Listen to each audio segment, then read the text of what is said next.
வணக்கம் நண்பா. இந்த வீடியோவில் ஃபோனை எப்படி ஹார்ட் ரீசெட் பண்ணுறது அப்படின்னு தான் பார்க்க போகிறோம். இப்போ என் கையில் இருக்கிற ஃபோன் மாடல் என்னென்னு பார்த்தீங்கன்னா ரெட்மி K20.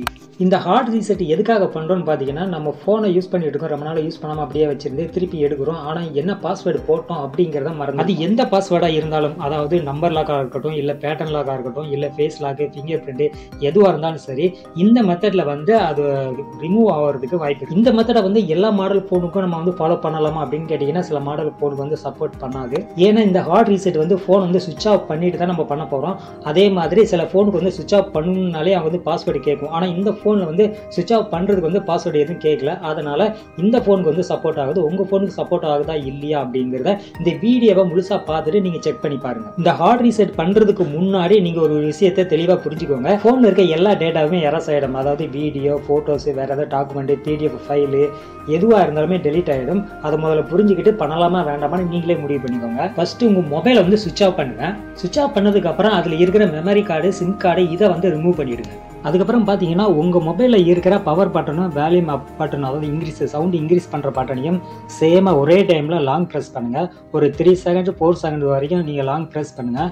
ப்ரெஸ் பண்ணி அப்படியே பிடிச்சிக்கிட்டே இருங்க. உங்களுக்கு வந்து அந்த ஃபோனோட லோகோ வரும், இல்லைனா ஃபோனோட நேம் வரும். நேம் வந்ததுக்கப்புறம் நீங்கள் வந்து வரல. முக்கியமாக ஒன்று சொல்ல மறந்துட்டேன் நான். இது வந்து ஃபோனை ரீசெட் பண்ணுறதுக்கு முன்னாடி உங்கள் ஃபோன் வந்து 80% சார்ஜ் இருக்கணும். ஃபுல் சார்ஜ் போட்டுட்டு இந்த மெத்தடை வந்து ஃபாலோ பண்ணுங்க. இது வந்து ரெக்கவரி மோடுன்னு சொல்லுவாங்க. இதில் பார்த்தீங்கன்னா உங்களுக்கு டச் ஒர்க் ஆகுது. சில மொபைல் வந்து டச் ஒர்க் ஆகும், ஆனால் சில மாடல் வந்து டச் ஒர்க் ஆகாது.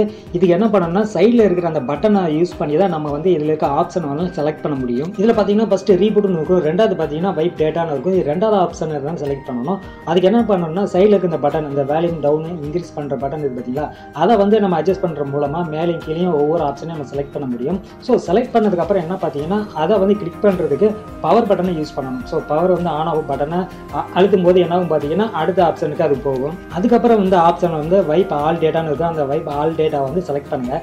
செலக்ட் பண்ணதுக்கப்புறம் பார்த்தீங்கன்னா உங்களுக்கு அடுத்தது பார்த்தீங்கன்னா உங்களுக்கு கன்ஃபார்ம் கேட்கும். ஸோ கன்ஃபார்ம் வந்து செலக்ட் பண்ணுங்கள். ஸோ செலக்ட் பண்ணுறதுக்கு வந்து நீங்கள் பவர் பட்டன் யூஸ் பண்ணுங்கள். மேலிங்களையும் அட்ஜஸ்ட் பண்ணுறதுக்கு வந்து வால்யூம் டவுன் இன்க்ரீஸ் பட்டனை வந்து நீங்கள் வந்து அட்ஜஸ்ட் பண்ணுங்கள். இப்போ பார்த்தீங்கன்னா உங்கள் ஃபோனில் இருக்க எல்லா டேட்டாமே எரஸ் ஆகிடும். அதாவது என்னென்ன பாஸ்வேர்டு போட்டிருக்கீங்களோ எல்லா பாஸ்வேர்டும் எரஸ் ஆகிடும். அது மட்டும் இல்லாமல் அதில் இருக்கிற இமெயில் ஐடியை கொண்டு எல்லாம் ரிமூவ் ஆகிடும். என்னென்ன ஆப்ஸ் எல்லாம் டவுன்லோட் பண்ணி இன்ஸ்டால் பண்ணீங்களோ அது எல்லாமே ரிமூவ் ஆகிடும்.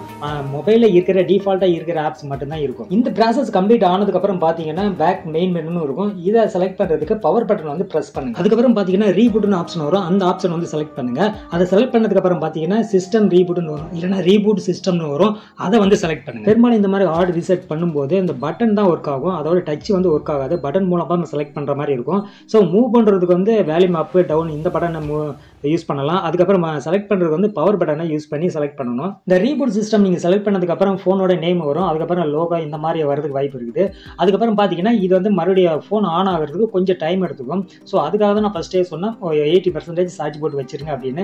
ஏன்னா இது வந்து ஆன் ஆகிறது சில ஃபோன் வந்து கொஞ்சம் குயிக்காக கூட ரீபூட் ஆகிடும், சில ஃபோன் வந்து கொஞ்சம் டைம் எடுத்து தான் ரீபூட் ஆகும். ஸோ அது வரைக்கும் வெயிட் பண்ணுங்க. மறுபடியும் போயிட்டு எந்த பட்டனையும் ப்ரெஸ் பண்ணிட்டு இருக்காதீங்க, அப்படியே கொஞ்ச நேரம் விட்டுருங்க, அதுவே ஆன் ஆகிற வரைக்கும். இப்போ உங்களுடைய ஃபோன் வந்து ரீபூட் ஆனதுக்கப்புறம் பார்த்தீங்கன்னா நீங்கள் கடையில் வாங்கும்போது ஃபோன் எப்படி இருந்துச்சோ அதே மாதிரி தான் உங்களுக்கு ரீபூட் ஆகி இங்கே வந்து உங்களுக்கு ஷோ ஆகும். மறுபடியும் நீங்கள் சிம் கார்டு இன்சர்ட் பண்ணி அதுக்கப்புறம் மெயில் ஐடியெலாம் லாக்இன் பண்ணி மறுபடியும் யூஸ் பண்ணுற மாதிரி இருக்கும். அதாவது அடுத்தடுத்த செட்டிங்ஸ்லாம் வந்துட்டு இருக்கும். நீங்கள் ஃபோன் ஃபஸ்ட்டு கடையிலேருந்து வாங்கும்போது என்னென்ன செட்டிங்ஸ்லாம் பண்ணீங்களோ அந்த செட்டிங்ஸ்லாம் பழையபடி மறுபடியிலேருந்து ஸ்டார்ட் பண்ணுற மாதிரி இருக்கும். ஒரு புது ஃபோன் மாதிரி இருக்கும். அதாவது அதனுடைய இன்டர்ஃபேஸ் வந்து புது ஃபோன் வாங்கும்போது எப்படி இருந்துச்சோ அந்த மாதிரி பழையபடி வந்துடும். ஸோ மொபைலில் இருக்க எல்லா டேட்டாவும் எரஸ் ஆகிடும். உங்களுக்கு பாஸ்வேர்டு முதற்கொண்டு எல்லாமே எரஸ் ஆகிடும். இந்த மாதிரி ஹார்ட் ரீசெட் மூலமாக உங்களுடைய பின் லாக்கு, இல்லைனா pattern lock, face ID, email ID எல்லாமே ரிமூவ் ஆகிடும்.